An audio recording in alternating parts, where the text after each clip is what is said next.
Adik kandungku adalah maduku. Assalamualaikum warahmatullahi wabarakatuh. Apa kabar Bunda? Semoga Allah selalu memberikan kebahagiaan. Dari judulnya aja sudah terdengar. Bikin merinding ya Bun. Baiklah, langsung saja kita mulai ceritanya. Yola, kamu demam. Badan kamu panas banget. Kataku sangat khawatir. Karena sedari pagi Yola belum keluar kamar. Setelah aku periksa, dia masih terbaring di atas kasur dengan suhu tubuh yang sangat tinggi. Wajahnya juga pucat. Gak tahu nih kak, aku pusing banget sama mual. Jawabnya dengan suara parau. Ayo kita periksa yuk, ajakku. Aku merasa khawatir. Sejak orang tua kami tidak ada, akulah yang bertanggung jawab terhadap Yola bersama suamiku Dika. Gak usah lah Kak Vin, aku minum obat warung aja, jawabnya. Kemudian menarik selimut lagi. Benar-benar enggan aku ajak berobat. Ya udah, aku beliin dulu ya, kataku. Mau kemana dek? Tanya Mas Dika yang masih ada di ruang tamu hendak berangkat kerja. Mau ke warung mas, mau beli obat? Yola badannya agak panas, jawabku sambil terus berlalu. Mas Dika tidak menjawab apa-apa. Tadi sempat kulihat, ia menatap ke arah kamar Yola. Mungkin dia hendak melihat adik iparnya itu. Setelah paracetamol yang aku mau dapat, aku langsung pulang. Buru-buru ingin memberikannya pada Yola supaya panasnya cepat turun. Kasihan juga anak itu. Kalau dia sakit, aku benar-benar repot. Aku nggak bisa berangkat kerja. Siapa yang jaga anakku? Karena memang selama ini Yola lah yang membantu aku menjaga anak. Setelah masuk ke dalam rumah, tak aku dapati Mas Dika. Mungkin dia sudah berangkat kerja, pikirku. Aku segera menuju kamar Yola untuk memberikan obat ini. Tapi sebelumnya aku mengambil air minum dulu. Tapi samar-samar dari kamar Yola aku mendengar suara Mas Dika. Walah, dia belum berangkat toh, batinku. Aku langsung masuk begitu saja. Namun, aku terkejut. Karena Mas Dika tampak memegang tangan Yola. Ini Vin, Yola minta dibantu duduk, katanya. Aku merasa lega, kupikir mereka ada apa-apa kan. Ternyata hanya pikiranku saja yang terlalu overthinking. Yola pun dibantu duduk oleh Mas Dika dan aku memberikan obat yang baru aku beli. Yola segera meminumnya. Gimana ini mas? Yola demam. Terus Alif sama siapa? Tanyaku pada Mas Dika. Gini aja Vin, kamu aja yang berangkat kerja. Biar aku yang libur hari ini. Toh kalau aku libur kan aku nggak dipotong gaji. Kalau kamu yang libur, kamu tahu sendirilah. Jawab Mas Dika. Benar juga katanya. Aku yang bekerja di gudang bahan bangunan tidak mudah bisa dapat izin. Sakit pun kalau lebih dari 2 hari dipotong gaji. Apalagi ini, izin dengan keterangan tidak jelas seperti ini kan? Sudah pasti bisa dipotong gaji 2 kali lipat. Kalian pasti mengertilah maksudku, aku berarti bekerja dengan siapa. Sementara Mas Dika ia bekerja di toko sembako. Bosnya baik, asalkan izinnya jelas dengan keterangan yang pasti, tidak akan dipotong gaji. Ya udah Mas, aku juga udah masak. Nanti kalian bisa makan. Kamu ambilin makan buat Yola ya Mas, sama jagain anak kita. Pesanku. Iya, kamu tenang aja. Sudah sana berangkat. Nanti kamu telat lagi. Kata Mas Dika menyuruhku segera berangkat kerja, dan ia masih tetap berada di kamar Yola. Waktu yang sudah mepet membuatku tak sempat melihat anakku yang masih ada di kamar. Aku langsung mengambil tas dan berangkat. Seperti biasa kami harus naik angkot kalau mau kemana-mana. Ya kami belum punya kendaraan sendiri, tapi untunglah di sini angkot semua jurusan ada. Dengan ongkos yang tidak terlalu mahal, sangat membantu orang-orang seperti kami ini yang belum punya kendaraan sendiri. Sesampainya di tempat kerja seperti biasa, tugasku adalah mencatat setiap barang yang keluar. Aku tak boleh melakukan kesalahan di sini. Kalau sampai salah ya siap-siap saja. Sebenarnya bekerja di sini terlalu banyak tekanan. Tapi gimana lagi aku butuh. Yola memang tidak kami haruskan bekerja. Karena ya kami butuh dia untuk menjaga Alif. Jadi otomatis semua kebutuhan Yola menjadi tanggung jawab kami juga. Jam istirahat pun tiba. Ada waktu setengah jam untuk aku sholat dan makan. Selesai sholat, aku makan bekal yang aku bawa dari rumah. Teringat dengan kondisi Yola yang sakit, aku menelepon Mas Dika. Halo Mas, gimana Yola? Apa masih panas badannya? Tanya aku. Udah mendingan lah, jawab Mas Dika.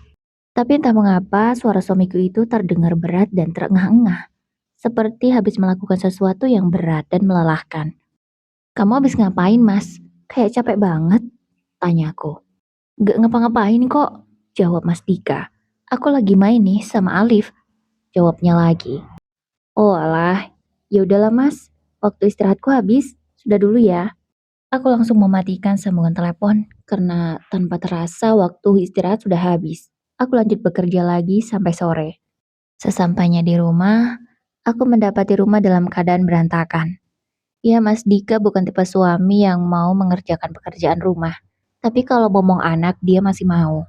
Dengan tubuh lelah, aku membereskan rumah.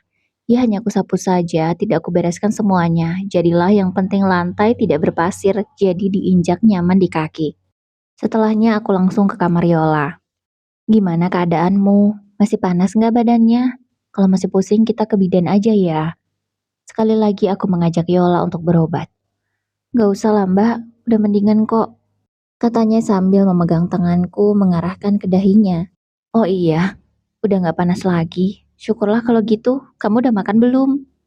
Tanya aku pada Yola, dan ia segera mengangguk cepat. Ku tinggalkan Yola dan aku masuk ke dalam kamarku sendiri. Di sana, Mas Dika sedang rebahan sambil main ponsel. Sementara Alif, ia tidur di samping Mas Dika. Kamu kok kayak keringatan gitu sih, Mas? Habis olahraga? Tanyaku. Iya, tadi habis olahraga sedikit, jawab Mas Dika tanpa melihat ke arahku. Ia masih fokus pada ponselnya. Loh, Mas, Alif belum mandi ya? Ini kan baju yang tadi malam. Berarti dari pagi dia belum mandi, Mas. Kamu gak mandiin Alif? Tanya aku sangat kesal. Karena baju yang dipakai oleh Alif masih sama. Atau jangan-jangan pampersnya pun gak diganti. Aku buru-buru melihat pampersnya Alif. Dan ternyata benar. Ya Allah mas, dia pup loh. Kok gak kamu ganti gimana sih? Aku jadi emosi. Gimana enggak? Dari pagi suamiku ngapain aja sementara anaknya gak diurusin. Aduh maaf lah, aku kan gak terlalu ngerti. Sudahlah, gak usah marah-marah. Daripada kamu stres, mendingan cepat kamu mandiin sana. Katanya dengan enteng, dan itu membuatku semakin geram. Tapi di sini aku malas berdebat, energiku sudah habis, aku sudah lelah bekerja. Kubangunkan Alif pelan-pelan. Untungnya dia tidak menangis. Ya Allah nak, dari pagi kamu belum mandi, kecut banget baumu, kataku sambil menciumnya. Kubawa Alif ke kamar mandi, memandikannya sampai bersih, dan menggantikannya dengan pakaian yang bersih juga pampers yang baru. Anakku itu baru berumur 1 tahun 1 bulan. Sudah pasti belum mengerti banyak hal. Aku melihat ke arah meja makan. Ada beberapa piring kotor yang menumpuk di sana. Aku merasa lega karena ada bekas piring Alif habis makan. Berarti dia sudah dikasih makan. Tapi kenapa sisanya masih lumayan banyak ya? Apa Alif nggak mau makan? Apa gimana ini? Batinku bertanya-tanya. Melihat ke arah tempat sampah, banyak sekali bekas jajanan. Kamu tadi makan jajan yang banyak ya nak? Tanyaku pada Alif. Entah dia benar-benar mengerti atau sembarang mengangguk, anakku itu langsung mengangguk cepat. Ya ampun, jangan makan jajan banyak-banyak ya, nanti gigi kamu habis, kataku menggodanya sambil mencubit hidungnya karena gemas. Sekarang kamu cepatlah mandi mas, udah sore ini, kamu mau mandi malam lagi? Tanyaku pada Mas Dika, karena dia masih tetap saja asyik rebahan sambil main ponsel. Iya bentar lagi, jawabnya malas dan tidak melihat ke arahku. Karena kesal, tak kupedulikan lagi dia, terserah mau mandi atau tidak, terserah dia. Setelahnya aku biarkan Alif menonton TV sambil bermain. Aku ke dapur untuk masak, karena biasanya lauk pagi sudah habis semua. Dan ternyata benar dugaanku, lauk pada habis, nasi juga tinggal sedikit. Pertama yang kulakukan adalah memasak nasi. Untung aja masaknya pakai rice cooker, jadi gampang dan simple. Tinggal dicolokin, tinggal nunggu mateng. Astagfirullah, cucian kan pasti banyak ini ya. Aku menuju mesin cuci yang memang berada di dapur itu juga. Di samping mesin cuci ada rak berisi sabun cuci, pewangi pakaian, pembalut, sabun mandi, sabun cuci piring. intinya peralatan mencuci. Tapi mataku salah fokus dengan pembalut milik Yola. Kok belum dibuka ya sama Yola? Harusnya kan isinya tinggal setengah. Ini udah bulan kedua loh beli pembalut ini. Punyaku aja udah mau habis. Benakku bertanya-tanya. Karena seingatku, aku yang membelikan pembalut ini. Karena sekalian beli punyaku. Kami memang pakai merek yang berbeda. Jadi aku tidak mungkin memakai pembalut milik Yola dan Yola tidak mungkin memakai pembalut milikku. Karena kami sama-sama nggak cocok. Aneh banget. Apa dia beli pembalut sendiri ya? Tapi nggak mungkin lah. Selama ini dia selalu pakai pembalut yang ada di sini. Harusnya kan, entahlah. Entah mengapa aku merasa sangat khawatir. Ya meskipun Yola banyak di rumah, tapi aku kan juga banyak di luar. Aku nggak tahu apa yang terjadi di rumah ini atau ketika dia main keluar. Kalau aku tanya kira-kira menyinggung nggak ya? Tapi harus aku tanya, siapa lagi yang perhatian sama dia kalau bukan aku kakaknya? Sebelum bertanya ke Yola, aku memasukkan setumpuk pakaian untuk dicuci di mesin. Setelahnya aku ke kamar Yola, tidak ingin menunda hal ini. Takutnya kalau beneran dia gak haid lagi, aduh gimana gawat, aku pasti bingung harus ngapain. Ku bawa pembalut sebagai bukti, supaya enak membuka pembicaraan. Yola, kakak mau tanya, kenapa pembalut kamu masih utuh? Seharusnya kan udah berkurang. Tanya aku padanya. Ekspresiku sangat serius. Sementara Yola, ia masih berbaring sambil bermain ponsel. Wajahnya yang tadinya santai, berubah menjadi tegang.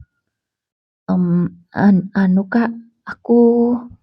Yola, kakak tahu, kamu memang jarang keluar rumah. Tapi kakak juga nggak tahu apa yang terjadi di rumah ini atau ketika kamu berada di luar. Sekarang jujur sama kakak, apa kamu udah nggak haid lagi? Aku menatap tajam ke arah Yola, ingin melihat apakah matanya jujur atau bohong. Jujur Yola, desakku lagi. Namun ia masih menunduk dan diam. Karena merasa kesal, pembalut yang ukurannya cukup besar itu, aku lemparkan ke arah Yola. Cepat ngomong Yola, kenapa diam? Jangan buat aku berpikir yang bukan-bukan, teriakku. Dan suara kerasku membuat Mas Dika mendengar dan langsung ke kamar Yola. Kamu kenapa sih Vin? Teriak-teriak, ini mau maghrib loh, tegur Mas Dika. Lihat adikmu mas, lihat, pembalut yang aku beli seharusnya udah dia pakai, tapi masih utuh sampai sekarang. Kamu berpikir apa kalau seperti itu? Aku balas berteriak pada Mas Dika. Kan bisa ditanya baik-baik, gak usah teriak-teriak, kata Mas Dika. Suaranya juga masih tinggi. Sekarang jujur Yola, apa kamu hamil? Aku langsung to the point. Karena sudah merasa muak dengan kediaman Yola. Yola menangis. Bahkan dia langsung memegang tanganku. Maaf kak, katanya. Suaranya bergetar. Jadi benar, siapa yang menghamili kamu? Aku masih dengan nada yang tinggi bertanya padanya dan menatap tajam ke arah Yola. Karena aku merasa geram, aku langsung memegang perutnya. Perutnya keras, seperti aku hamil Alif dulu. Dan perutnya juga udah besar. Ini artinya bukan baru sebulan. Bisa jadi sudah 3 atau 4 bulan. Kenapa aku benar-benar terlambat menyadari semua ini? Ya, pembalut yang aku beli harusnya bisa untuk 2 sampai 3 kali menstruasi. Tapi ini masih utuh. Maaf kak, kata Vina sekali lagi. Ia menangis sampai terisak-isak. Udahlah, kamu jangan marah-marah. Bisa ditanya baik-baik kan? Kata Mas Dika. Tapi entah mengapa aku melihat panik di wajahnya. Melihat itu, aku jadi teringat film Ipar Adalah Maut. Jangan-jangan kalian... Aku langsung menunjuk ke arah keduanya. Mas Dika dan juga Yola kompak melihat ke arahku. Jujur Yola, apa benar dia yang menghamili kamu? Aku memegang pundak Yola dan mengguncangnya kuat-kuat. Aku merasa kecewa, hancur, benar-benar kacau balau perasaanku saat itu. Jujur mas, kini aku beralih ke arah Mas Dika, mendudukannya di kasur Yola dengan keras. Mas Dika menunduk. Keduanya sama-sama menunduk, membuatku semakin yakin bahwa apa yang kupikirkan adalah benar. Kalian berdua tunggu di sini. Dengan tangan gemetar aku memperingatkan mereka berdua. Aku langsung keluar rumah, mencari bantuan ke tetangga. Kebetulan Pak RT sedang bermain ke tetangga sebelah.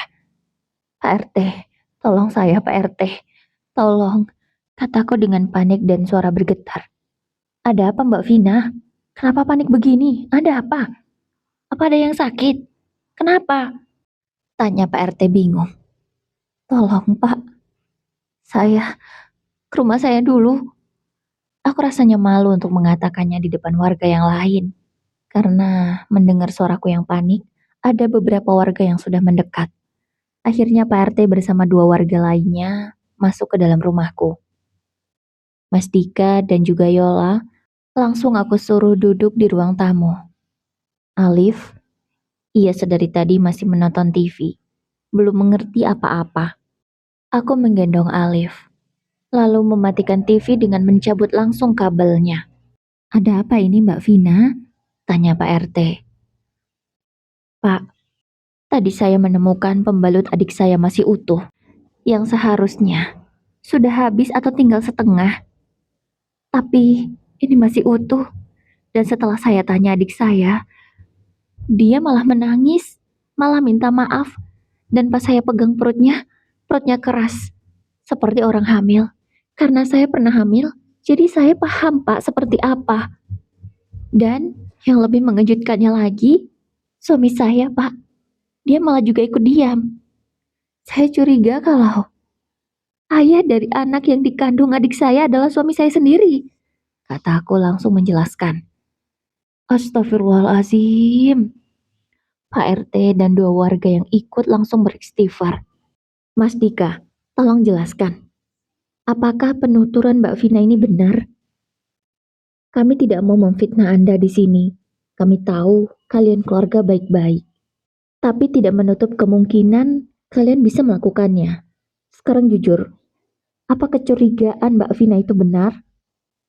Lebih baik kalian jujur daripada masalah ini lebih panjang, kata Pak RT dengan nada yang berwibawa. Mas Dika semakin menunduk dalam. Sementara Yola, ia masih terus saja terisak di samping suamiku itu. Aku rasanya sudah tidak sudi melihat mereka. Dari kediaman mereka saja, aku sudah yakin bahwa apa yang aku tuduhkan adalah benar. Mas Dika, Anda laki-laki. Kalau memang Anda berani berbuat, berarti harus berani bertanggung jawab. Ucap Pak RT tegas menyinggung soal tanggung jawab. Mas Dika akhirnya buka suara. Iya Pak RT, benar. Itu anak saya. Jawab Dika pada akhirnya. Air mataku yang tadi sempat berhenti mengalir, kini langsung mengalir deras. Aku semakin erat memeluk Alif, yang masih asik di pelukanku bermain tembak-tembakan. Namun saat melihatku menangis, ia ikut menangis langsung. Kali ini aku benar-benar tak bisa membendung air mata. Aku hanya bisa memeluk Alif semakin erat, mengelus punggungnya agar ia lebih tenang. Tapi bagaimana aku bisa menenangkannya, sedangkan aku sendiri saat ini sedang kalut. Astagfirullahalazim. Mas Dika, apa yang kamu lakukan? Apa kamu lupa Yola itu adik kandung istrimu? Tanya seorang warga yang bernama Pak Yono. Saya hilaf Pak RT. Saya gak bisa menahan diri saya. Saya minta maaf, kata Mas Dika. Suaranya terdengar bergetar hendak menangis. Tega kamu mas, tega kamu. 2 tahun kita nikah, kita udah punya anak, dan kamu ngelakuin ini. Dan kamu Yola, kamu jahat banget sama kakak, dek. Apa kakak selama ini kurang baik sama kamu? Sampai kamu ngianatin kakak kayak gini. Tanya aku sambil menunjuk dadaku sendiri. Maafin aku, Kak. Yola langsung bersimpuh di hadapanku. Tapi aku tak sudi melihat ke arahnya. Bahkan aku langsung menyingkirkan tangannya dari kakiku. Jangan sentuh aku. Aku jijik sama kamu, Dek, kataku. Sekarang tolong ceritakan. Bagaimana awalnya? Dan kenapa kalian gak berpikir panjang untuk seperti ini? Kata Pak RT. Pasti Pak RT juga merasa geram sama sepertiku. Apalagi ini di lingkungannya, dia pasti sangat kecewa dan malu. Mas Dika akhirnya mulai bercerita. Waktu itu hujan Pak RT. Istri saya belum pulang karena katanya ada barang masuk jadi dia pulang telat. Aku mulai mengingat sesuai cerita Mas Dika. Ya waktu itu memang aku sempat pulang telat karena ada barang masuk pas pulang kerja. Jadi aku terhitung lembur. Saya yang udah pulang basah kuyup Pak RT. Karena kan dari depan ke sini saya harus jalan kaki. Saya juga nggak bawa payung. Pas saya masuk, anak saya ketiduran di depan TV ini Pak RT. Saya mindahin anak saya ke kamar. Terus ternyata adik ipar saya juga ketiduran. Saya cuma berniat mau memindahkan dia ke kamar Pak RT. Tapi kami malah kami malah hilaf di sana Pak RT dan keterusan. Kata Mas Dika, nada suaranya semakin menurun. Mungkin dia malu mengakui semua itu. Aku menarik napas panjang. Ya Allah Mas Dika, Mas Dika. Harusnya kamu tuh, tapi ya sudah, semua sudah terjadi. Sekarang kami sebagai tetangga dan saya sebagai RT di sini hanya bisa membantu menyelesaikan masalah ini. Mbak Vina, Anda mau bagaimana? Kini Pak RT bertanya kepadaku. Adik Anda sudah hamil Mbak Vina. Dan kalian juga punya anak. Jadi Mbak Vina mau bagaimana? Tanya Pak RT lagi ke aku. Pak RT, saya sudah tidak mau dengan suami saya lagi. Saya mau cerai. Terserah kalau mereka mau menikah, saya gak peduli. Tapi saya gak mau tinggal sama adik saya lagi. Saya mau pindah dari sini Pak RT. Jawabku dengan linangan air mata. Mbak Vina yakin? Mau bagaimanapun, Yola adik kandung Mbak Vina. Hubungan darah gak akan benar-benar bisa terputus. Hanya Pak RT memastikan. Saya yakin Pak RT. Untuk saat ini saya nggak bisa melihat mereka. Saya nggak peduli Pak RT. Saya mau pergi dari sini. Aku langsung masuk ke dalam kamar. Mengemasi baju-bajuku yang memang tidak banyak. Aku masukkan juga baju Alif beberapa. Lalu ke dapur mengambil susu formula milik Alif. Setelah selesai membereskan semua itu, aku ke depan. Tapi ada satu hal yang ingin aku tanyakan pada mereka. Hari ini, aku mau tanya sama kamu, Mas. Aku hanya ingin memastikan, tapi aku yakin pikiranku benar. Jadi hari ini kamu sibuk sama adikku dan tidak mengurus anak kita. Bahkan kamu tidak memandikannya dari pagi sampai sore. Memberikan dia banyak jajan supaya dia anteng. Iya kan? Dengan lenangan air mata aku bertanya pada Mas Dika.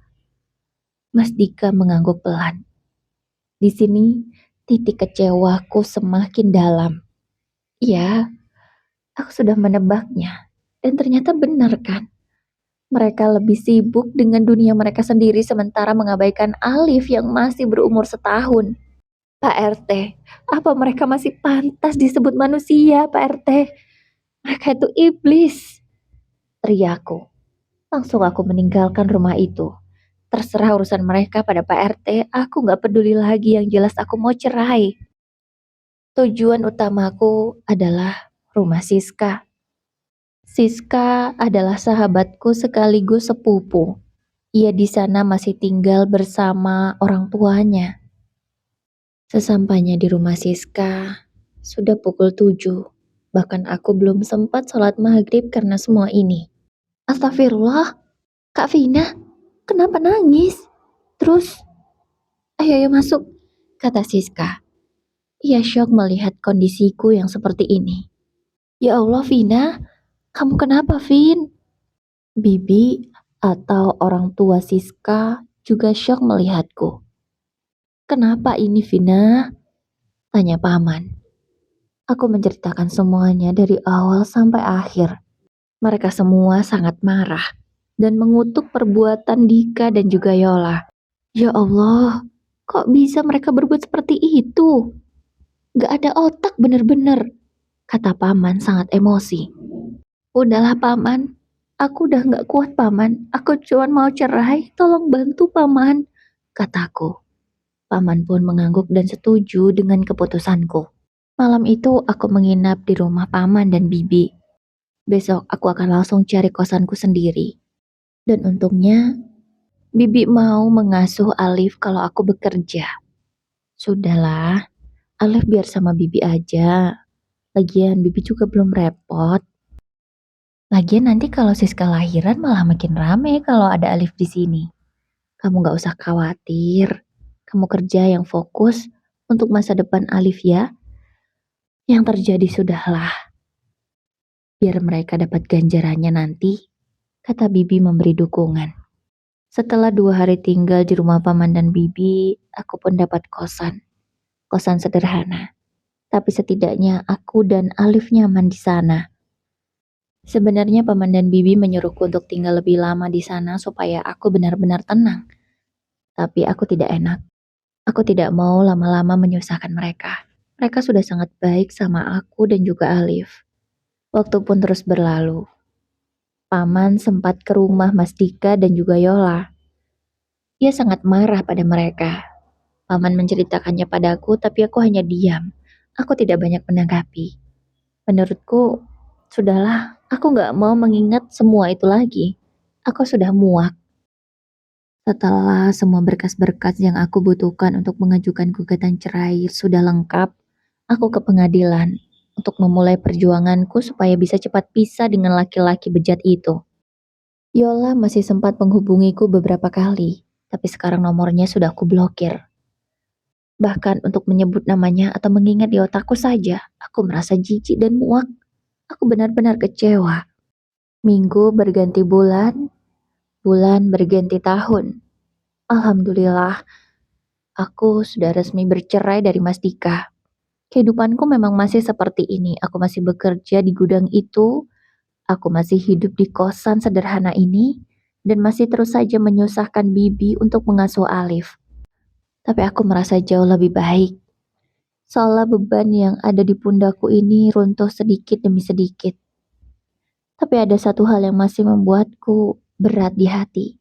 Aku masih sangat membenci apa yang mereka lakukan.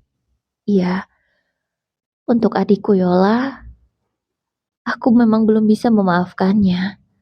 Tapi aku sudah berusaha untuk merelakan apa yang terjadi. Tapi di sini yang paling aku benci adalah perbuatan mereka, bukan orangnya. Aku nggak tahu, entah sampai berapa lama aku bisa menerima ini dan mau menemui Yola lagi. Karena sekarang anak Yola sudah lahir. Aku tahu kabar itu dari paman dan bibi. Dika dan juga Yola kabarnya juga sudah menikah. Terserah, aku nggak peduli. Yang aku pikirkan sekarang hanya aku dan Alif. Vina, kamu jangan pikir mereka bahagia ya sekarang. Enggak seperti yang kamu pikirkan, Vina. Yola sama Dika hidupnya susah banget. Dika dipecat dari tokonya, ya karena kelakuan dia itu. Sekarang dia cuma kerja serabutan. Bahkan yang paman dengar nih, ia harus mulung sampah supaya bisa makan dan bayar kontrakan. Kasian banget kan? Semoga hidup kamu lebih baik ya, Vin. Semoga Allah ngasih balasan yang terbaik buat kamu karena ujiannya yang begitu berat ini. Paman sama bibi cuman bisa doain. Semoga hidupmu bahagia selalu, kata paman. Ya begitulah. Balasan Tuhan itu gak akan pernah salah alamat. Dan untungnya ya, anaknya Yola itu laki-laki juga. Entah mengapa aku begitu bersyukur kalau sempat anaknya perempuan. Kasian banget. Semoga apa yang aku alami tidak dialami oleh wanita lain.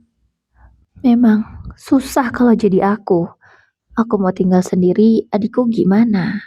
Aku rasanya nggak tega kalau dulu melepaskan dia ngekos sendirian di luar. Dan aku juga butuh dia untuk mengasuh anakku. Tapi aku nggak nyangka kalau semuanya bakal jadi seperti ini. Tapi kembali lagi, itu tergantung orangnya. Nggak semua orang sebejat Dika dan Yola. Ada juga yang serumah dengan ipar bertahun-tahun gak ada masalah. Tapi yang lebih baik memang pisah. Baiklah Bunda, semoga kisah ini bisa diambil hikmahnya ya. Kira-kira ada yang pernah dengar atau bahkan mengalami kisah seperti ini? Boleh komen di kolom komentar ya Bunda. Tapi semoga tidak membuka luka lama. Wassalamualaikum warahmatullahi wabarakatuh. Sehat selalu Bunda.